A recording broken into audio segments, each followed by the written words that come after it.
lower gas prices, it seems, are only going to boost volumes. Is there a robust volume growth trend ahead? Who better than Pawan Kumar, the Director Commercial at IGL, joining in on the show right now to explain us exactly that. Mr. Kumar, great to have you today on ET Now. Firstly, give us a little bit of color on how the daily total volume trends are shaping up post the, sharp cut in prices that we've seen in the month of April. Yeah, good morning. IGL is doing around 8.25 Mmscmd per day. And this year we want to reach a volume of 9 plus per day. We have aggressive growth plans, and we are hopeful that every year we will be adding 1 million sales. Your volumes have not gone higher despite price cut, and you're still confident of maintaining 9 million SCMD units? We have got the new GAs, and we are putting aggressive Capex, and we have a plan to add over 125 CNG stations in the current year. Last year, we added around 82 stations, and the current numbers are around 800, and we expect the numbers will cross 900 by the end of current financial year. So are you maintaining your FY24 guidance then? Pardon? Are you maintaining your FY24 guidance? We understand it was about 9 MMSCMD. Yeah, that we will achieve. We are confident. See, we are into the new GAs which have very high population density like Hapur, Meerut, Muzaffarnagar, Shamli, then Kanpur, Fatehpur, Hamirpur, and we are getting good volumes. Daily we are adding CNG stations and the domestic consumers, and we are hopeful that we will get sufficient volume. Mr. Kumar, you're adding the gas stations. It's coming in a densely populated area as well. But car conversion rate are picking up or not? Because from the earlier 17,000, it had come down to 14,000.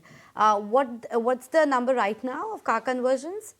Car conversion had gone down to around 12,500 per month, which has picked up again to around 14,000.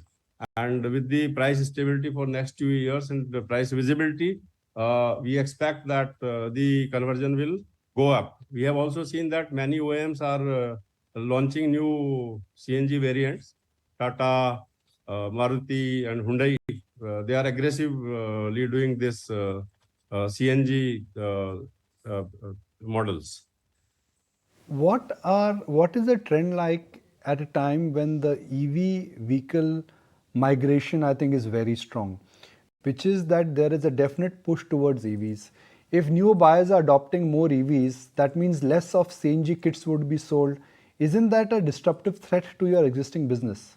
Of course, the threat is there, but we think that EV adoption will take place because EV adoption in two-wheelers and three-wheelers is faster. In the four-wheelers and the bus segment is a little slower because it is having its own challenges. And to meet this challenge, we are into talks with the state road transport corporations, where the long-haul buses flying on Delhi, Dehradun, Delhi, Jaipur, Delhi, Chandigarh, and Delhi, Agra. We are expecting that the large fleet will be converted into CNG because now the CNG availability along the highways has improved. But Mr. Kumar, you would still argue, you'll still agree with me that if you have a CNG vehicle, the experience of getting your tank full takes a lot of time. Lambi line lagti hain sir abhi bhi, and that in a sense makes CNG not that go-to fuel for everybody. The way the CNG stations are coming up along the highways, the availability has improved and the queue size has also reduced. All the IGL CNG stations have been digitalized, and we have developed the app where a person can see what is the queue size, what is the wait period, and they can select the station accordingly. Mr. Kumar, but what contribution actually comes from buses and three-wheelers right now as compared to the PVs as well? What's the contribution mix and what is it likely to trend? See, the bus contribution is around 20%. in Delhi. It's mainly in Delhi, but as we are pouring into the neighboring areas, whatever loss is there, we expect that we will be covering from the long haul buses. Just before we let you go, a quick word on the margins as well, because we understand the spot LNG prices have declined quite a bit and they are now hovering below the $10 mark. What could be the margin upside and how will the unit margins pan out from here on? The current EBITDA, we expect that we will have in this quarter around 7.5 to 8 per SCM. For the rest of the year as well on an annualized basis? I think it's going to improve further. Improve to 8 to 9, 9 to 10. What's the range?